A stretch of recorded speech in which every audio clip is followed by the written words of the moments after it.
Today, my husband is back on with me, and we're talking about supporting your spouse through mental health challenges.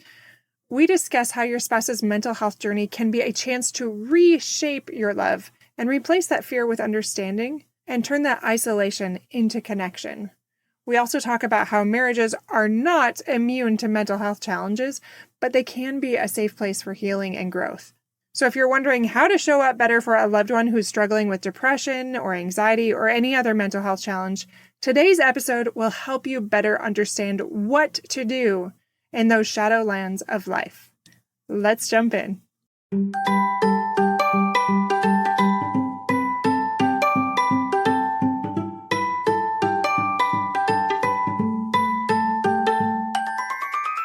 Hey parents, welcome to Fulfillment Therapy. Do you want to raise your kids better and have a stronger marriage? Are you up late at night researching marriage and parenting tools and self-care tips?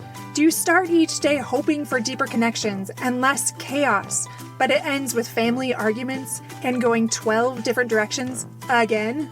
My name's Kendra, wife, mom, therapist, and growth enthusiast.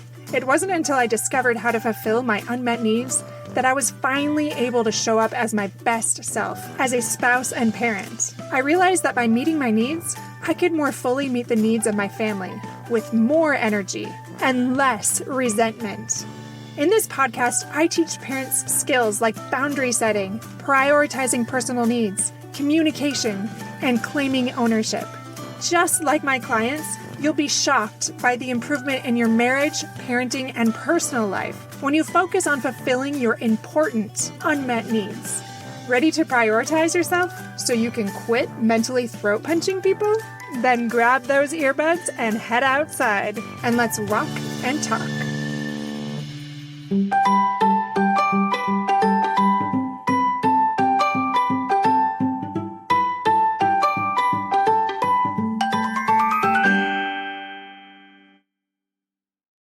Welcome back to Fulfillment Therapy. Today I have my handsome husband on yet again. I had him on once quite a while ago, but today he's going to be here talking about the topic, how to support your spouse through mental health challenges. And you're pretty qualified to talk about this for a number of reasons. Number one, you've been a counselor for quite a while and you have a lot of clients that struggle with this, but also speaking to our own experience a little bit. So, do you have any thoughts before we jump into anything? No, thanks for having me on. Just excited to be here. Well, thank you for coming. Joel and I have both struggled with situational depression on and off throughout our marriage. I know I definitely had some postpartum depression when you were in grad school. I remember sometimes when you were struggling. Sure. And back and forth, we both have had situational depression, I would say. Yeah, if you've got a pulse, you've probably struggled at times with situational depression. That's true. So you're saying everybody. Yeah. I think that's a valid point. So my question for you, Joel, is, especially for wives out there, I've had a lot of women reach out to me saying, I don't really know what to do when my spouse is struggling. He's been down for a while and nothing I do seems to matter. What tips do you have for us? Because you also went through it, and with clients, like, what do you think helps? Sure. Well, those going through it, it can be really rough. I mean, obviously it can be pretty impairing.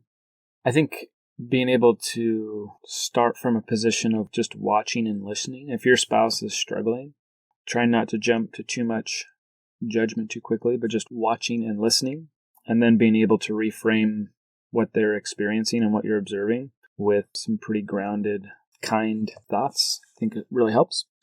Being able to reframe it within understanding what their needs are.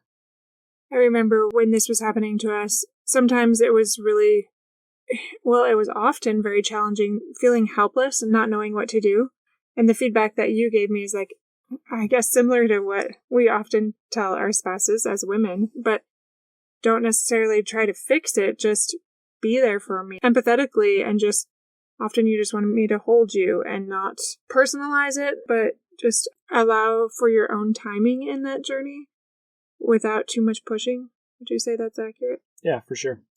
There does come a time where, so we're watching and we're listening, right, with our ears and our eyes, and then we're trying to frame their struggle with understanding of maybe how their needs are being met, or is their life balanced? I mean, you look at the wellness wheel, when there's imbalance, there's incongruence with values or just human needs, then there's going to be depression and anxiety.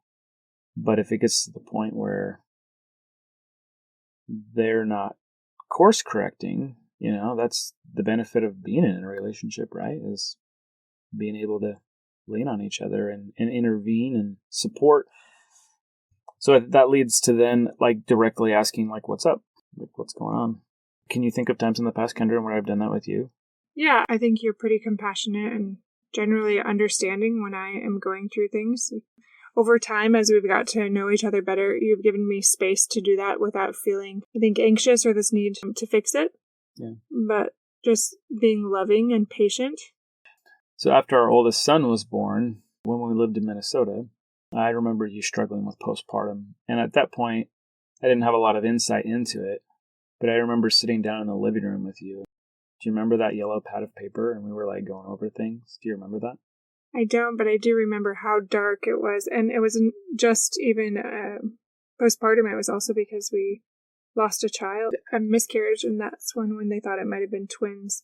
Right. Just a very dark time for a while after that for both of us, because you also lost your job a couple times around that same time. Mm-hmm. That perfect storm, I think, for both of us, and we were both really struggling with our mental health. Yeah. It was just one job at that time, but there was a lot of uncertainty, right? One thing to consider, I think, is if our spouse is struggling, do they have any insight in it? If we're offering a warm ear and we are really open to them, when we ask why they think they're struggling or what's up, maybe just assessing the relationship. If the relationship's not in a good spot, not a lot of deposits have been made, maybe even before asking what's up, there should be some deposits made in the relationship. Getting really boldly and courageously honest with yourself if you're the one that's seeing your spouse struggle and saying, is there anything I'm doing that's contributing to this? That's not to be able to place blame, but it's to be able to leverage ownership and influence. Right? I like that. So this personal inventory to kind of just check, what kind of bids am I putting to the relationship? Am I really being as supportive as I can be? Or are there other distractions that is preventing me from showing up in the way that will help them? Right. Have you earned the right to look them in the eye and say, hey, what's up? Yeah. Or are they going to be like, what do you think's up? Yeah. Right. And sometimes I don't even think we have to know exactly what's up, but how can I be there for you in the way that you need right now? Mm-hmm. And sometimes you don't even have to say that with words. Obviously that helps too, but how you're showing up to them, even just with your nonverbals, really conveys am I present with them? Am I here to hold them, to touch them, to be patient and non-judgmental and have that unconditional love? Yeah. Now I say these things, and is that easy? No, I think it stirs something in me when I see you struggling, when I see you consistently down. That can be triggering to me because I worry what that's going to do for conflict in the home or what that means for stability for the family. I think we all respond in different ways, and it can be triggering sometimes. So it pays to take care of each other. I think you're right. Mm-hmm. That reminds me of a couple quotes I wanted to read.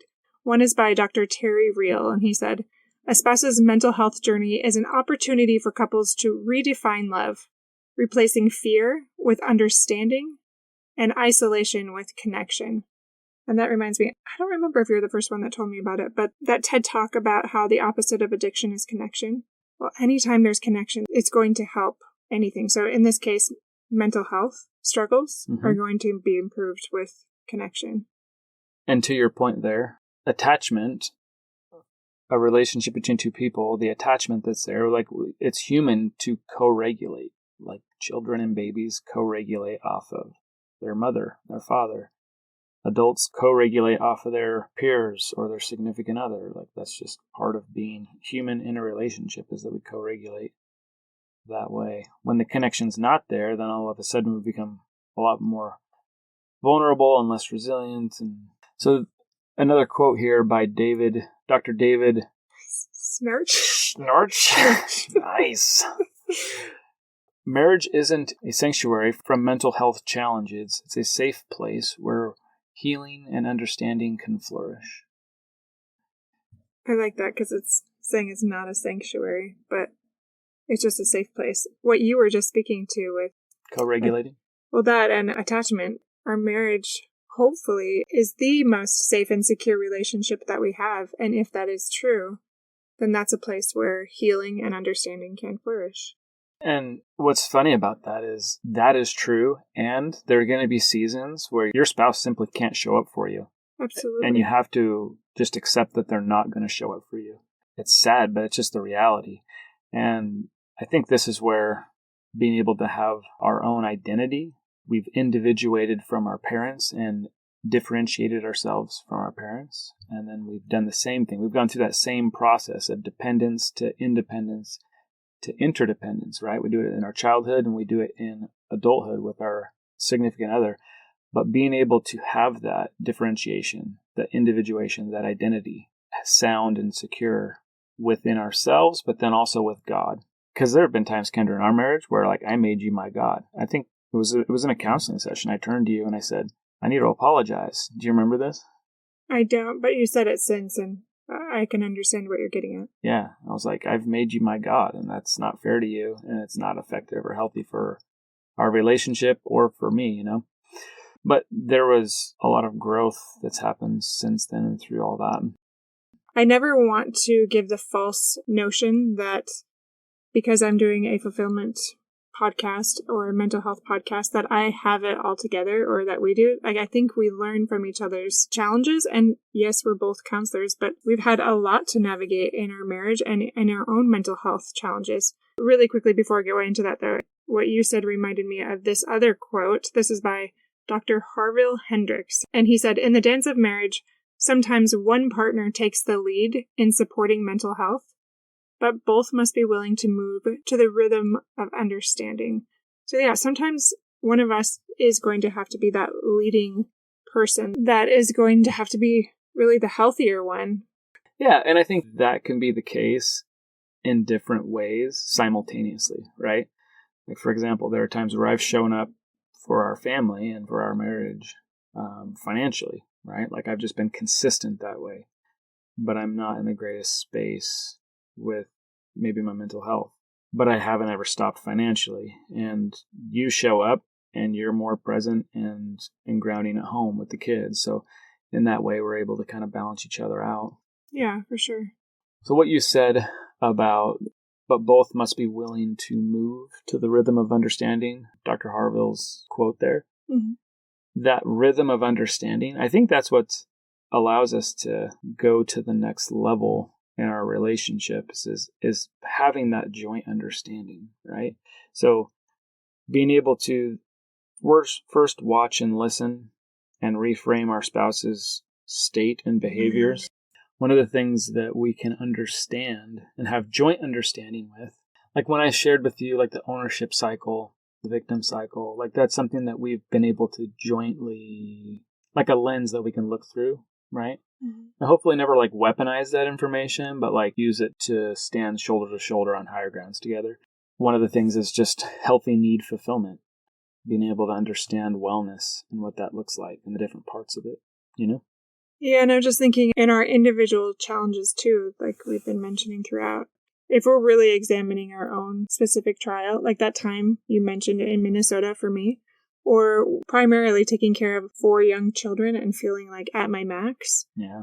I think in those moments when I was struggling the most with my mental health, what helped for me was when you showed up tenderly and patiently and you just held me and you weren't impatient with my setbacks because I was already so hard on myself that I just needed to know that you loved me despite my flaws and that we'd get through this and you could honor my timing while not being like complacent and just like, however long you just want to pout or struggle is fine. But like this healthy support, that was there, but not this pressure and this irritation. Right. I think that's what helped me the most. I guess even just wrapping this episode up, what would you say maybe a few of the main things that helped you when you were struggling? Getting into the core needs of things, we have core needs, and when they're met, and that's the essence of ministering, right? We have survival needs, we have love and belonging needs, we have power needs, which is about competency, feeling good at something. Freedom and fun needs variety, right? And I think one of the most simple ones for me that's most regulating, physical touch, right? Yeah. For sure. Yeah, I think that's interesting you say that, because that doesn't surprise me because I know you well, but Joel's love language is physical touch. But I think any of us, when we're really struggling, when there's that touch, often, not always, but that is part of what reconnects us, if it's that loving, compassionate touch. But it doesn't have to be. Maybe for some people, it's that space and those acts of service. Like when I'm really struggling and you come and massage my shoulders, that's totally a plug, by the way. If you want to do that later, it's totally fine with me. Mm-hmm. But that was always very helpful. Or getting Absolutely. a bath ready for me, or just playing with my hair. Like those little bids, like you talked about earlier, were huge. Do you like it when I play with your hair? Yeah, definitely. Your golden locks. So I think too, just a last thought is, once we've joined and we're emotionally with our spouse, it's from that emotional connection, not the logic of, well, you just need to focus on these things. Let's just get going again. You'll feel better. That's not going to be helpful. But when we join with our spouse, when we're in that impaired low state or that highly anxious state, when we validate where they're at and join with them, so now we're with them. What does that mean? We're emotionally with them. Then at that point, they have the ability to kind of yoke up with us, and then there's traction and they want to move forward. But from a state of loneliness and impairment already, to just demand that they walk the distance to meet up with you, that's not how it works. But once they're in a better spot, then we can get a little more clear on things. We can set some goals, joint goals, have more support and accountability, and then increase motivation together. I appreciate you ending with that. I always think about this when somebody says something along these lines of Brene Brown's empathy video. It's pretty short. I'll put a link in the show notes. But it's just like this guy going down that ladder into this little tunnel or dark cave to his friend that was struggling. And instead of being that person from the top looking down and giving them advice or telling them a silver lining, like what they actually need is for you to go down there with them and just hold their hand, and just being a witness to their pain, just being present with them. That's really all they need. Those mental health challenges might be a long journey. We don't know. This could be a small thing. It could be quite long. Yeah. So it's easier said than done. But these are just a few tips to help you if your spouse is struggling on both sides. I just want to close with one last quote from Dr. John Gottman. And he said, "In a marriage, mental health challenges aren't roadblocks. They're detours that lead to deeper understanding and compassion." It was very much what you talked about. So Yeah, I like that a lot. thank you for coming on. I really appreciate it. Yeah, for sure. One last thing is, there are limitations to that. Sometimes we get stuck and we can go down and be with people. Our partners aren't really ready to step up. We don't have to stay down there because they need us to go back to the surface, right? And to keep walking. Yeah, don't over-identify it. Let it pull you down. In those moments, be there with them, and then you come back up and you take care of yourself. Yeah, and you probably are going to have to do more of the grunt work with taking care of the family during this time too, emotionally or even otherwise. And for all those bids and dividends that you're putting into the marriage that maybe during a time of imbalance with who's doing what, there is interest and there is power in that. Yeah, thanks for having me on. Yeah, I appreciate you coming, and I'm sure I'll have you back on for a lot of other things to pick your brain if you're okay with it. I'm actually surprised I haven't had you on more. I think I've just been plugging away. But you haven't been able to afford me till lately. I know. Thank goodness I can afford you now. Well, thanks for listening, my friends, and we will see you back here soon with another riveting episode. I'm not even sure what it's going to be, but it's going to be amazing. So stay tuned in a few days. Looking forward to it. I hope you enjoyed this episode on supporting your spouse through mental health challenges. It's definitely something we all need a little more help navigating. And now that the workshop is over, all we have on the table now is the retreat, and the window is rapidly closing for time for you to sign up. We just have a couple spots left, so sign up with a best friend, make this happen and join our lovely group of women. So far, it's all women. That may or may not change. As we go to beautiful Costa Rica for a 6-day, 6-night stay. This is in a private villa overlooking the bay. And this is specifically an adventure and personal growth retreat with transformative training sessions and adventure excursions like ziplining through the jungle and hanging bridges through the rainforest, a 1,500-foot jungle water slide, waterfall hikes, hot springs, volcanic mud baths, snorkeling with sea life, sailing, surfing, saunas, and more. I feel like I'm on The Wizard of Oz. Sign up on fulfillment.therapist.org for one of those last spots. And I did just open, like I've mentioned a couple times, our one-on-one coaching. You can also go to fulfillmenttherapy.org to sign up for that as well.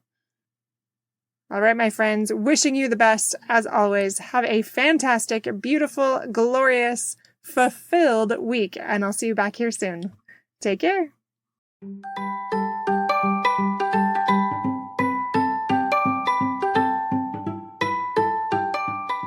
Hey friends, I hope you enjoyed today's episode. If you did, chances are someone else would too. Would you take 30 seconds to share this with a friend who's looking for greater family fulfillment? And while you're sharing, tell me what you think about the show by leaving a review on Apple Podcasts. It refuels me when I hear this podcast is helping you. No matter what your house or your hair looks like, I'll meet you back here every Monday and Thursday morning for more episodes. Until then.